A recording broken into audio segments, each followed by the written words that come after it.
కోదండరామ ఘన శ్యామల విగ్రహ జనయన శ్యామల విగ్రహ జనయన సంపూర్ణ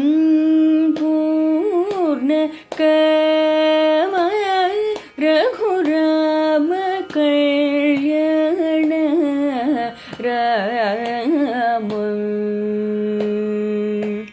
మమ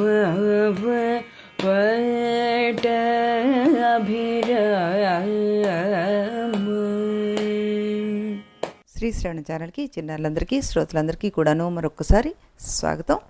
ఈరోజు మనం విన్న ఈ కీర్తన మణిరంగు రాగంలోది తుస్వామి దీక్షితారు గారు కృతి చేసినటువంటి కీర్తన అన్నమాట. చాలా చక్కటి కీర్తన. ఎప్పటిలాగే పావనికి అనేక అభినందనలు తెలుపుతూ మనం నిన్న యోగ వాసిష్టంలో శమం గురించి తెలుసుకున్నాం. శమం ఉన్నవాడు ఎలా ఉంటాడు అన్నది తెలుసుకున్నాం. ఇప్పుడు దీని లోపల శమం అంటే శాంతి అని, శాంతి కలిగిన వాడు ఏ రకంగా బిహేవ్ చేస్తాడు అన్నది మనం తెలుసుకున్నాం కదా. రామచంద్ర, చంద్రుడు వస్తే వెన్నెల వచ్చి లోకమంతా వ్యాపిస్తుంది. అలాగే శమవంతులైన వారు తమ ఆనందం అనుభవించడం మాత్రమే కాక తమ సన్నిధి యొక్క ప్రభావం చేత తమ పరిసరాలన్నింటినీ కూడా ఆనంద తరంగాల్లో నింపుతారు. రామయ్య, పూర్వకాలపు పూజ్యులంతా ఈ శమాన్నే ఆశ్రయించి పరమపదాన్ని అందుకున్నారయ్యా. ఈ మహానుభావుల మార్గంలోనే నువ్వు నడిచి శమాన్ని సాధించు. దాని ద్వారా ఆత్మసిద్ధిని అందుకో. ఈ విధంగా మోక్షద్వారపాలకుల్లో మొదటివాడైన శమాన్ని గురించి నీకు చెప్పాను కదా. ఇప్పుడు రెండో ద్వారపాలకుడు విచారణ గురించి మనం చెప్తాం. ఇక్కడ ఆనంద బోధేంద్ర సరస్వతి గారు దీన్ని 5 రకాలుగా విభజించారంటూ మనకి చెప్తున్నారు. అర్ధానర్ధబంధి, సారాసార విచారము, హేయోపాదేయము, ప్రమాణ తాత్పర్యము, ఆత్మతత్వ పరీక్ష అంటూ 5 రకాల విభాగాలు చేశారట. అంటే మనకి వశిష్ఠ మహర్షి గారు 14వ సర్గలో చేయబోయే విచార చర్చను పూర్తిగా పరిశీలించి ఆ సర్గలో వశిష్ఠ మహర్షులు వారు చెప్పిన 5 రకాల విచారణను వరుస క్రమంలో జరిపాడనే విషయాన్ని గ్రహించి దాన్ని వివరణ ఇక్కడ బాగా ఉపయోగపడుతుంది. కాబట్టి ఈ రకంగా మనం దాన్ని విభజించి చెప్పుకుంటున్నాం. అర్ధానర్ధానుబంధి అన్నారు. అంటే అర్థం అంటే ప్రయోజనం, మంచి ప్రయోజనాన్ని కలిగించేది. శాస్త్రీయమైన ప్రవృత్తి అంతా అర్థంలోకి వస్తుంది. వైరాగ్యము, శమము, దమము మొదలైనవన్నీ కూడాను ఈ కోవలోకి వస్తాయి. వీటినే పురుషార్థ సాధనాలు అంటుంటాం మనం. వీటికి విరుద్ధమైనవి అనర్థాలు. అర్ధానర్థాబంధి అన్నాం కదా మనం. అంటే అనర్థాలు ఏమిటవి? ధర్మ విరుద్ధంగా ప్రాపంచిక సుఖాలను మాత్రమే అనుభవించడానికి చేసేవి ఏవైతే ఉంటాయో అవన్నీ కూడాను అనర్థాలన్నమాట. మనం చేసే పనులలో లేదా చేయాల్సిన పనులు అర్థాలేవి అనర్థాలేవి అన్నీ మనం ముందుగా నిర్ణయం చేసుకోవాలి, విచారణ చేసుకోవాలి.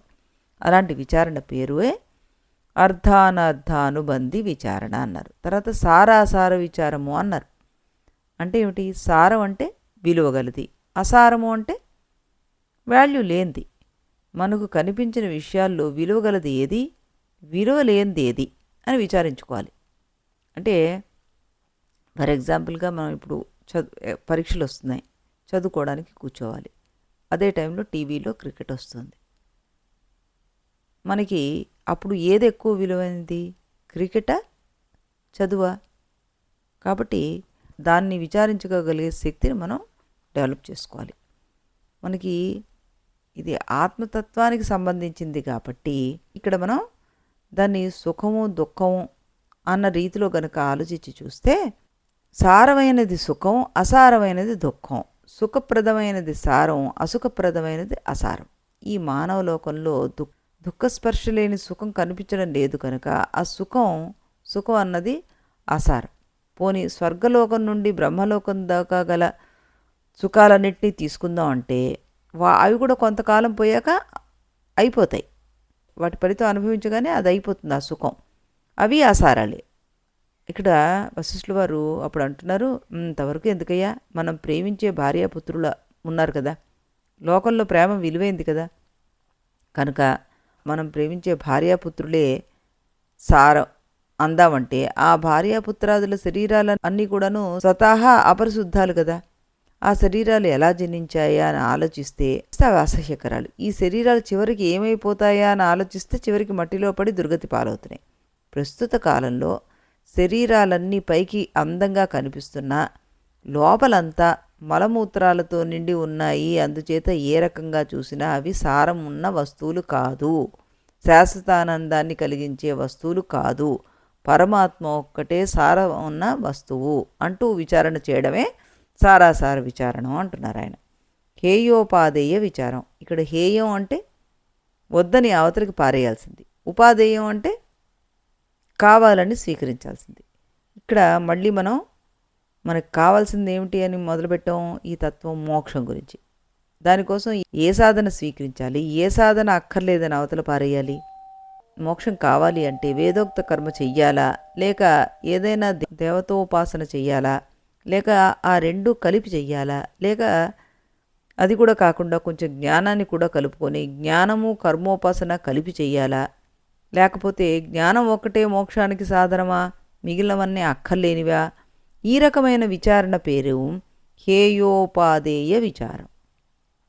ఒక్కొక్కప్పుడు పై మూడు అంటే అర్థానర్థానుబంధి, సారాసార విచారము, హేయోపాదేయ విచారము అనేవి మూడు ఎవరి ఉపదేశము లేకుండానే స్వయంగా వచ్చేస్తుంటాయి.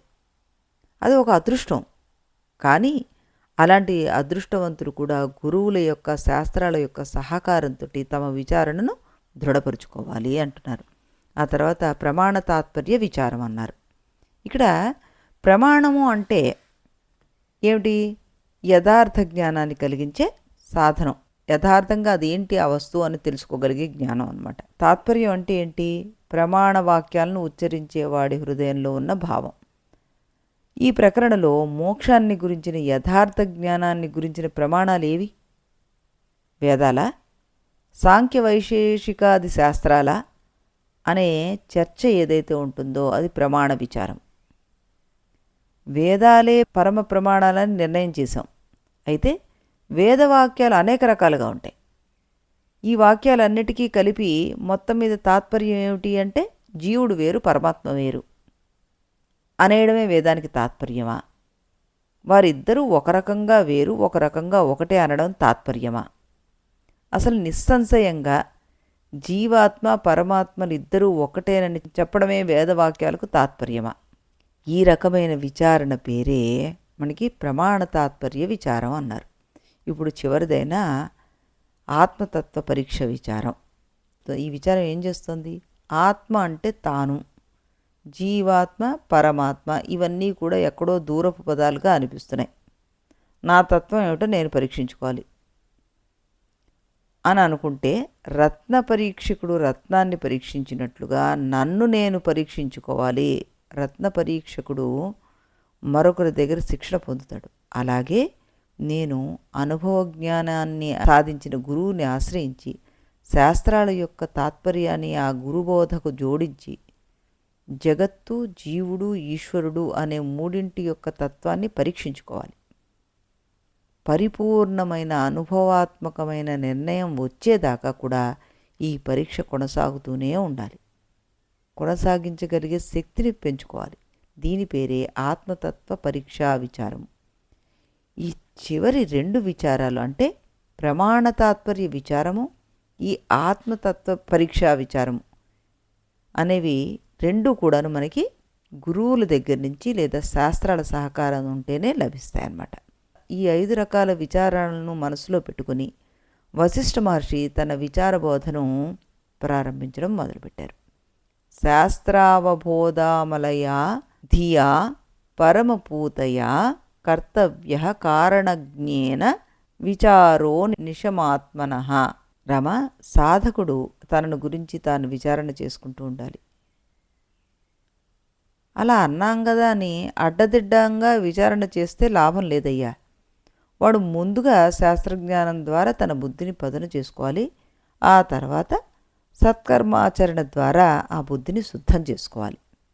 ఆ తర్వాత ప్రమాణాలేవి, ఆ ప్రమాణాల వల్ల తెలుసుకోగటువంటి ప్రమేయాలేమిటి, ఈ రెండింటినీ బోధించే ఉపాయాలేమిటి అని ఇవన్నీ తెలిసిన సద్గురువు ఎవరున్నారు అని తెలుసుకుని ఆ మూడిటి సహకారంతో, అంటే శాస్త్రజ్ఞాన సంపన్నమైన మేధాపరిశుద్ధమైన బుద్ధి, సమర్థుడైన గురువు, ఈ మూడు ఉంటే ఆత్మవిచారణ చేయడం సులువవుతుంది. తత్వజ్ఞానం కావాలనుకున్న వాడికి ఇది ఒక్కటే కర్తవ్యం. ఈ విచారధార పెరిగే కొద్దీ సాధకుడు బుద్ధి పదునెక్కుతుంది. సంసారం అనే దీర్ఘరోగానికి ఈ తత్వ విచారం ఒక్కటే ముందు. సంసారమే అడవి అనుకుంటే విషయ ప్రవృత్తులే దీంట్లో చిగుళ్ళు అనుకోవాలి మనం. ఈ అడవిని విచారం అనే రంపంతో అడుగంటా కోసేయాలి. అలా విచారం అంటే ఇక్కడ ఆలోచించడం, దాని గురించి ఆలోచించడం అంట. ఆలోచించడం అనే రంపంతో దాన్ని కోసుకుంటూ రావాలి. ఇది కాదు ఇది కాదు ఇది కాదు అనుకుంటూ కోసుకుంటూ రావాలి. అలా కోస్తే ఆ అడవి మళ్ళీ చిగురించదు. బంధునాశనం జరిగినప్పుడు, సంకటాలు వెంటపడ్డప్పుడు మన మనస్సుని ఒక మోహం ముంచేస్తుంది. మనిషికి ఏమీ తోచదు. అలాంటి పరిస్థితుల్లో ఆత్మవిచారం ఒక్కటే గతి. ఈ ఆత్మవిచారం వల్ల మనస్సులోని దుర్వాసనలన్నీ తొలగిపోతాయి. శుభ సంపత్తి మనకప్పుడు వస్తుంది. రామ, ఆత్మవిచారం అన్నది ఒక దీపం లాంటిది. అది యుక్తాయుక్తులను విడదీసి చూపిస్తుంది మనకి. ఆత్మవిచారం అనేది ఒక కాగడ, అది మంచి చెడ్డలను చూపిస్తుంది. అది ఒక కల్పవృక్షం, కోరికలను తీరుస్తుంది. ఇది ఒక నావ, సంసార జలదిని దాటిస్తుంది. అది ఒక సింహం, మానవుల్లోని వివేక పద్మాలను తుంచిపారేసే ఏనుగుల మదాన్ని అణిచివేస్తుంది. కాబట్టి రామ, ఆత్మతత్వం ఒక్కటే కాదు, రాజ్యాలు, భోజ్యాలు, సర్వమోక్షాలు ఇవన్నీ కూడా ఈ విచారమనే కల్పవృక్షం మీద పండే పళ్ళే. ఎండు సొరకాయ బుర్రలు నీళ్లల్లో మునగనట్లుగా ఆత్మవిచారం గల బుర్రలు ఆపదల్లో మునగవయ్యా. రామ, మూర్ఖుల హృదయాలే అడవులు. అక్కడ అవిచారం అంటే ఆత్మతత్వ విచారం లేకపోవడమే. అది గచ్చపొద లాంటిది. ఆ గచ్చపొద పాకింది అంటే ఇంక ముముక్షత్వాన్ని పుట్టనీయదు, పుట్టినా అది పెరగనీయదు.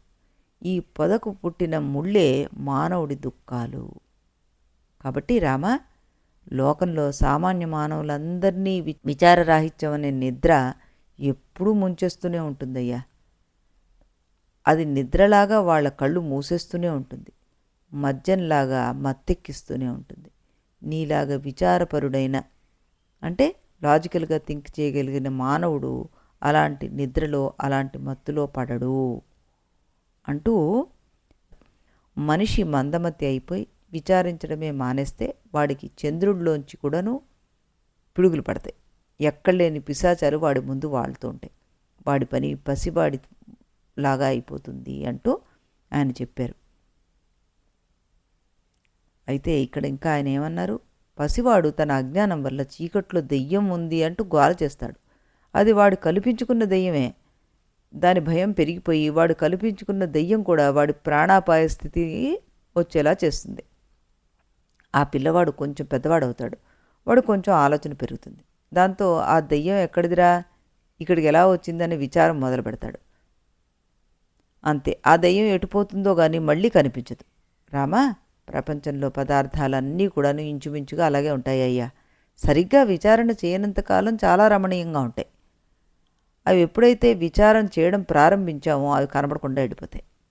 ఇందాక చెప్పానే, పిల్లవాడు కల్పించుకున్న దెయ్యం అని. ఈ పెద్దవాళ్ల సంసారం కూడా ఈ దెయ్యం లాంటిదే. పిల్లల అజ్ఞానం వల్ల పుట్టేది దెయ్యం, పెద్దల అజ్ఞానం వల్ల పుట్టేది సంసారం. విచారం అనే ద్వారపాలకుడిని ఆశ్రయిస్తే ఆ దెయ్యమూ నిలవదు, ఈ సంసారము నిలవదు. విచారం అనే ద్వారపాలకుడి ద్వారా మరో అధిక లాభం ఏమిటంటే కైవల్యానందం కూడా లభిస్తుంది. ఇక్కడ విచారము అంటే దాన్ని విశ్లేషించి చూడడం, దాని గురించి ఎనాలిసిస్ చేయడం అన్నమాట, అనలైజ్ చేయడం. రామ, ఈ విచారం వల్ల అవిద్యానాశనం జరిగి మనసు నిశ్చలం అవుతుంది. నా అభివాంచతి నోజ్జగతి అన్నారు. అంటే ఏది కోరడు, ఏది వద్దనడు అంటూ ఈ మోక్ష ప్రకరణలో 14 సర్గలు 30 శ్లోకంలో చెప్పారన్నమాట. ఆ తర్వాత ఆయన రేపు ఆభాస చిత్తాన్ని గురించి చెప్తున్నారు. చక్కటి ఉదాహరణలతోటి దాన్ని వివరించబోతున్నారు. రేపు మళ్ళీ మనం ఇదే సమయానికి ఇదే ఛానల్లో మరొక రాముల వారి స్తుతిని వింటూ మళ్ళీ కలుద్దాం. అంతవరకు సెలవు.